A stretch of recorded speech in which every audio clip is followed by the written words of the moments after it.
Bem-vindo ao Breaking Hot News. Prepare-se porque vamos mergulhar em uma das implosões políticas mais espetaculares dos últimos tempos. Imagine acordar um dia como figura influente da política internacional e, meses depois, descobrir que se tornou um nome que ninguém quer mencionar em voz alta.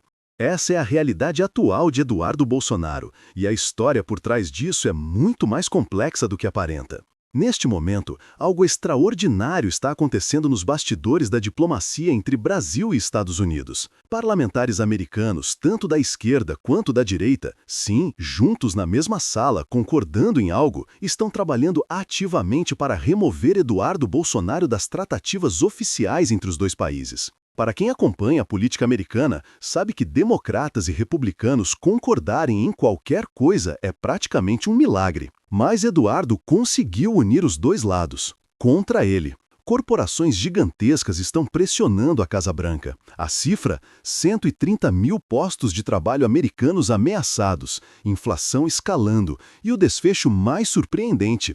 Trump estabeleceu contato direto com Lula, deixando Eduardo completamente à margem. Não estamos falando de expulsão física dos Estados Unidos. Eduardo pode entrar no país legalmente, mas foi removido de todos os ambientes que realmente contam, salas de reuniões estratégicas, acesso a figuras importantes, tratativas diplomáticas relevantes. É uma exclusão política completa. Para alguém que moldou toda a sua trajetória como intermediário entre Brasília e Washington, isso é devastador, mais impactante que qualquer deportação formal. O parlamentar virou motivo de chacota, e não apenas entre adversários políticos. Até dentro do próprio campo bolsonarista, companheiros começaram a classificá-lo como patético e lamentável. Como a situação deteriorou até esse ponto? Julho de 2025 marca o princípio do fim. Eduardo assumiu publicamente que estava operando nos Estados Unidos para prejudicar senadores brasileiros. Ele acreditava estar jogando xadrez político em alto nível. Sua estratégia, utilizar a anistia dos participantes dos eventos de 8 de janeiro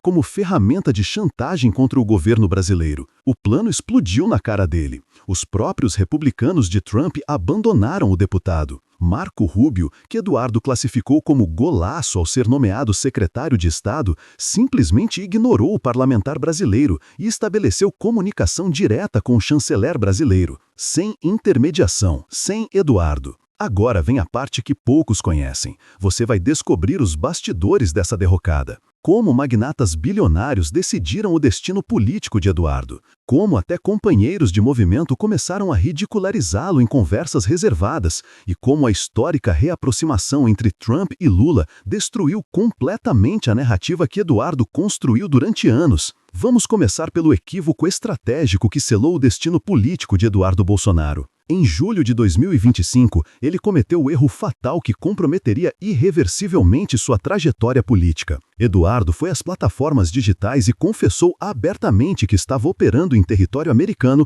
para obstruir senadores brasileiros. Esses parlamentares buscavam soluções para o impasse tarifário criado por Trump. A estratégia parecia engenhosa: transformar a anistia dos envolvidos nos eventos de 8 de janeiro em instrumento de barganha política, pressionando o governo brasileiro. Eduardo acreditava ter influência suficiente em Washington para executar esse plano. Estava completamente equivocado. A resposta foi catastrófica. Democratas e republicanos, grupos que raramente conversam nos corredores do Congresso americano, se articularam contra ele. A polarização na política americana é intensa. Eduardo alcançou o feito notável de unir ambos os espectros políticos, contra si mesmo. Senadores dos dois partidos iniciaram uma campanha coordenada para marginalizá-lo das negociações oficiais entre Brasil e Estados Unidos. E preste atenção nesse detalhe crucial: os próprios republicanos viraram as costas. Segundo reportagens do G1, assessores de senadores republicanos se encontraram com Nelson Trade, líder da delegação brasileira, especificamente para discutir o problema Eduardo Bolsonaro. Eles pararam de considerá-lo um facilitador diplomático útil, passaram a vê-lo como obstáculo a ser contornado. Naquele instante, a ilusão de Eduardo começou a ruir. Simultaneamente, o tarifaço de Trump gerou uma consequência que Eduardo não havia previsto. Empresários americanos extremamente poderosos começaram a ter perdas financeiras significativas. Vamos contextualizar.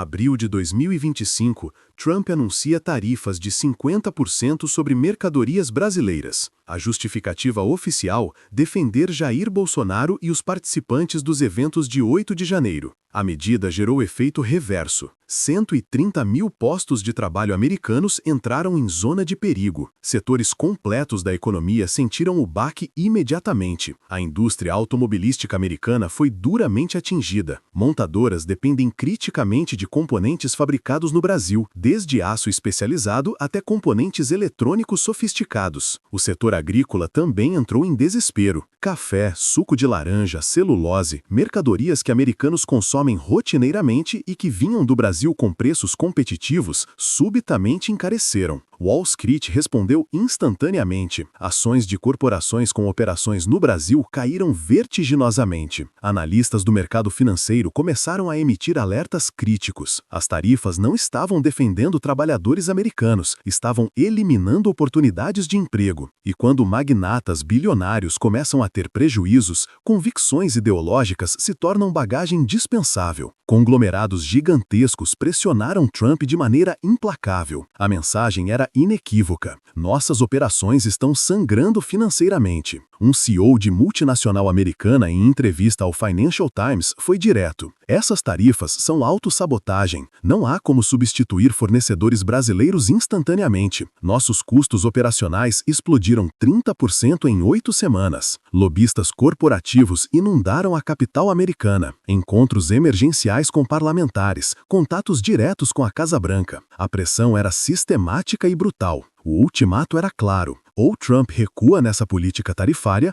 ou a economia americana enfrentará consequências severas em período pré-eleitoral. E o Brasil não se dobrou. O governo redirecionou exportações para mercados asiáticos. Eduardo e Paulo Figueiredo imaginavam que iam estrangular economicamente o Brasil com sanções. Só prejudicaram trabalhadores americanos. E aqui a narrativa toma uma guinada inesperada. Setembro de 2025, o telefone de Trump toca. Do outro lado, Lula. Setembro de 2025, Assembleia Geral da ONU em Nova York. Donald Trump e Luiz Inácio Lula da Silva têm uma conversa histórica que mudaria completamente o jogo diplomático. Posteriormente, Trump declara publicamente: tivemos uma química excelente. Lula pareceu um sujeito muito agradável. O encontro aconteceu nos bastidores da Assembleia Geral, sem cerimonial pomposo, sem fotógrafos oficiais, apenas os dois chefes de Estado e seus principais conselheiros. A conversa durou 40 minutos, muito além do protocolar cumprimento e fotografia. Segundo fontes que estiveram presentes, Trump ficou genuinamente impressionado com a habilidade de Lula de comunicar-se em sua linguagem. Negócios, pragmatismo, resultados tangíveis. Nada de posicionamentos ideológicos rígidos, nada de retórica inflamada, apenas dados concretos e propostas objetivas. Exatamente o tipo de diálogo que Trump valoriza. Agenda estabelecida para discutir as tarifas. E Eduardo Bolsonaro?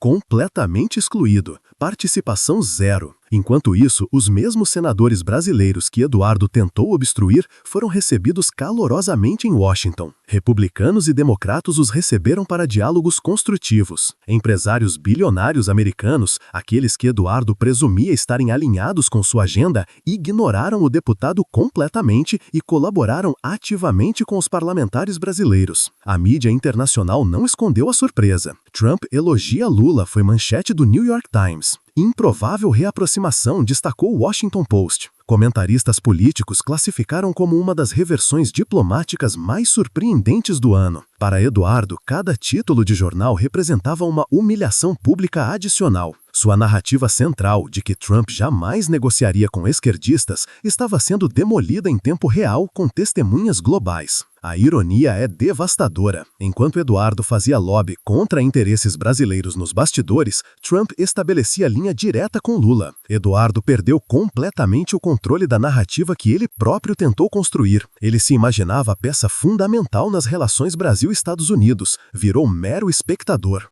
Para Eduardo, isso representou uma traição profunda. Ele havia defendido posições americanas publicamente, queimou pontes no Brasil em nome dessa aliança estratégica, apostou tudo na proximidade com círculos republicanos. E quando chegou o momento de receber apoio, os mesmos republicanos o descartaram sem cerimônia alguma. Nas palavras de um assessor republicano ao G1, Eduardo se tornou um passivo, não um ativo. Agora vem o que poucos sabem. Eduardo ainda tinha uma última carta guardada: Marco Rubio. Quando Trump nomeou Rubio como secretário de Estado, Eduardo comemorou efusivamente nas redes sociais. Chamou de golaço.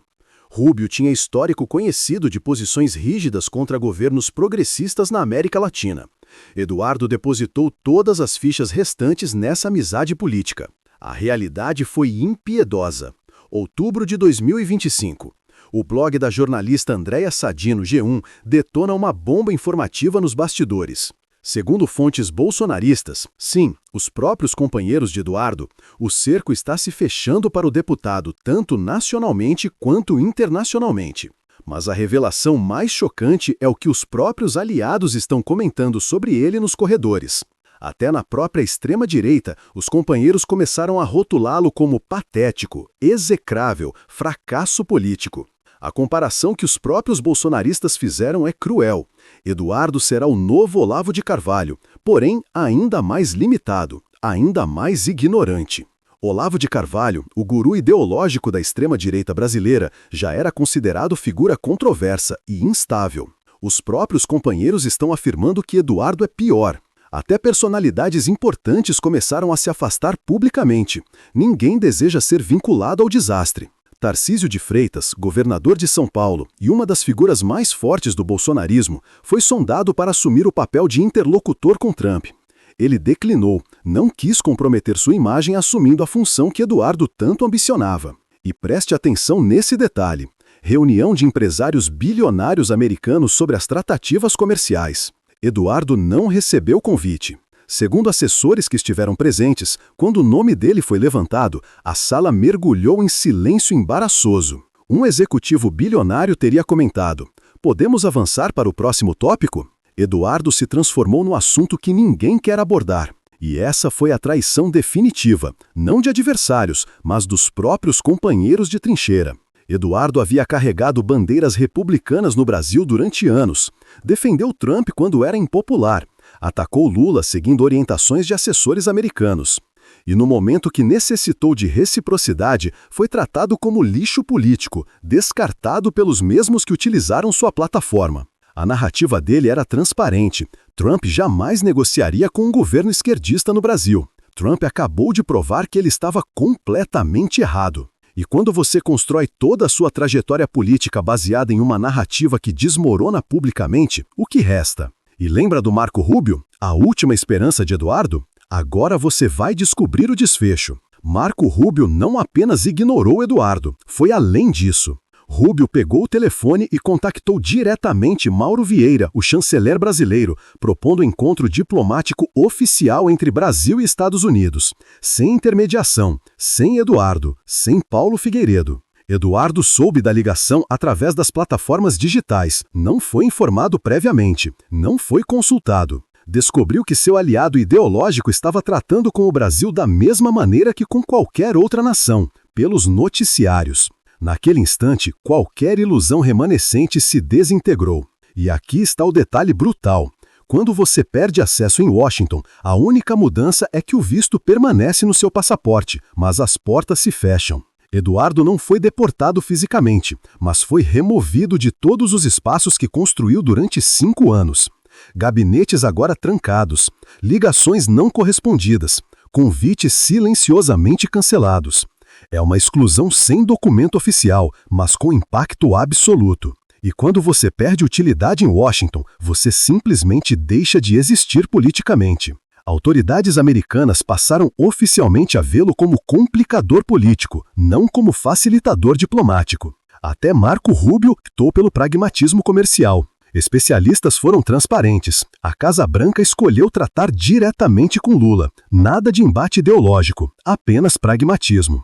Agora, o colapso de Eduardo não está se manifestando em apenas uma frente. Está acontecendo simultaneamente em 3 dimensões.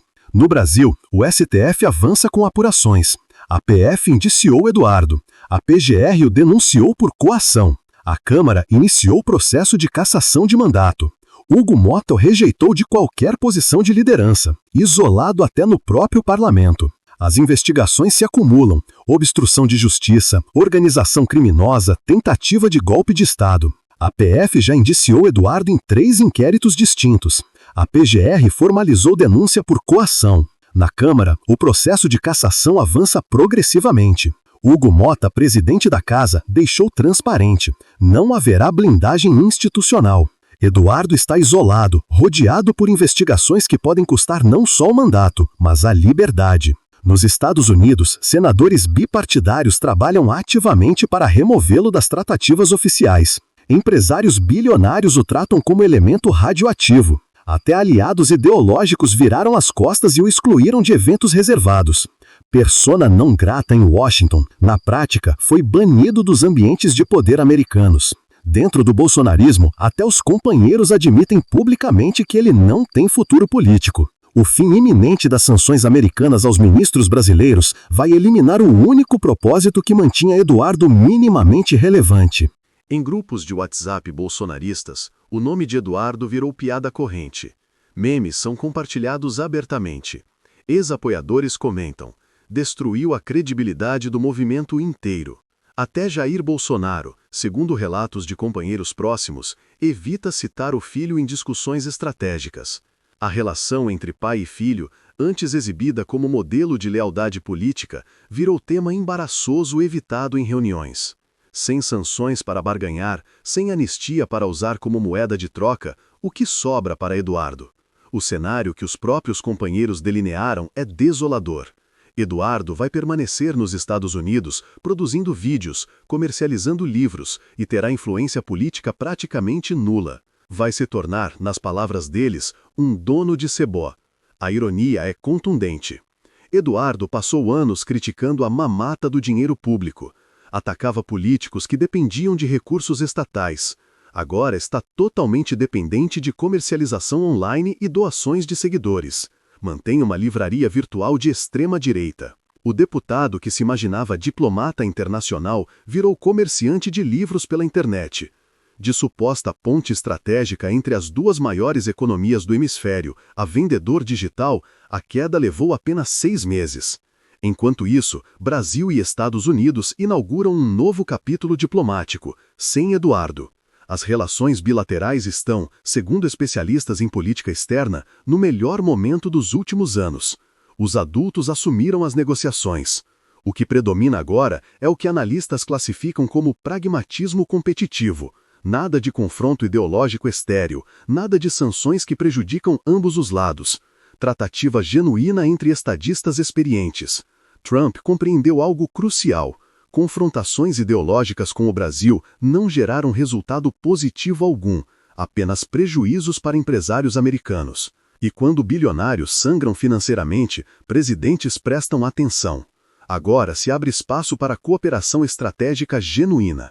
Há inclusive discussões avançadas sobre reversão das sanções americanas contra ministros brasileiros. As conversas já geraram resultados concretos: acordo de facilitação de vistos para empresários, cooperação em semicondutores e tecnologia sustentável, parcerias em defesa cibernética. Brasil e Estados Unidos identificaram 15 bilhões de dólares em novos investimentos bilaterais. São acordos que beneficiam ambas as nações, geram empregos dos 2 lados, fortalecem cadeias produtivas. O tipo de resultado que extremismo ideológico jamais alcançaria. Sabe o que isso significa? A narrativa que Eduardo Bolsonaro e Paulo Figueiredo construíram está sendo demolida tijolo por tijolo publicamente. Eles comercializaram a história de que Trump jamais negociaria com o governo progressista no Brasil, que as sanções eram permanentes, que exclusivamente eles poderiam mediar. Essa mentira agora está sendo desmascarada globalmente. Eduardo ficou totalmente de fora. As tratativas acontecem sem ele. Diplomatas profissionais, estadistas veteranos, empresários bilionários, essas são as pessoas executando o trabalho genuíno. Eduardo está em casa gravando vídeos para plataformas digitais. O Brasil demonstrou algo fundamental: não é nação submissa. Lula foi transparente na ONU. O Brasil não vai se submeter. Resistiu, reagiu e agora negocia de igual para igual com a maior potência econômica do planeta. Contrariou todas as previsões apocalípticas de Eduardo. Eduardo Bolsonaro perdeu em 3 frentes simultaneamente. Nos Estados Unidos virou persona não grata. Até Marco Rubio, seu suposto companheiro, ignorou o deputado e tratou diretamente com o Brasil. No Brasil, enfrenta cerco judicial massivo. PF indiciou, PGR denunciou, Câmara iniciou processo de cassação. Dentro do próprio bolsonarismo, os companheiros admitem publicamente, ele não tem futuro político. Virou dono de Sebó. De ponte diplomática entre as duas maiores economias das Américas, a comerciante de livros online em 6 meses. A verdadeira lição aqui transcende Eduardo, é sobre como o poder genuíno opera no mundo contemporâneo. Quando empresários bilionários começam a ter prejuízos financeiros, extremismo ideológico vira bagagem descartável instantaneamente. Quando você para de ser útil para os verdadeiros controladores do jogo, não importa quantos seguidores você acumulou nas redes sociais, quantos vídeos você produziu, quantos discursos inflamados você proferiu, você simplesmente deixa de existir nos ambientes que realmente importam.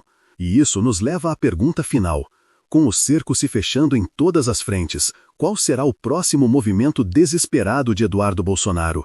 Radicalização completa ou aceitar o ostracismo virtual? Essa resposta pode estar nas dinâmicas internas da família Bolsonaro. As conversas reservadas, os bastidores das tensões, o desespero de Jair Bolsonaro ao ver o filho virando chacota internacional. Este foi o Breaking Hot News, trazendo os bastidores que a cobertura convencional não alcança. A história de Eduardo Bolsonaro é um estudo de caso sobre como a influência política genuína se constrói e como ela evapora quando deixa de servir aos interesses dos verdadeiros players globais.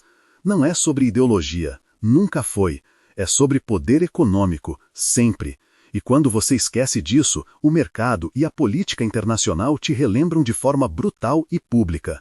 A queda de Eduardo Bolsonaro não é apenas a história de um político que calculou mal. É a história de como o mundo real funciona quando as câmeras se desligam e os verdadeiros negociadores entram em cena. E nesse mundo real, Eduardo descobriu que não tinha lugar à mesa. Nunca teve.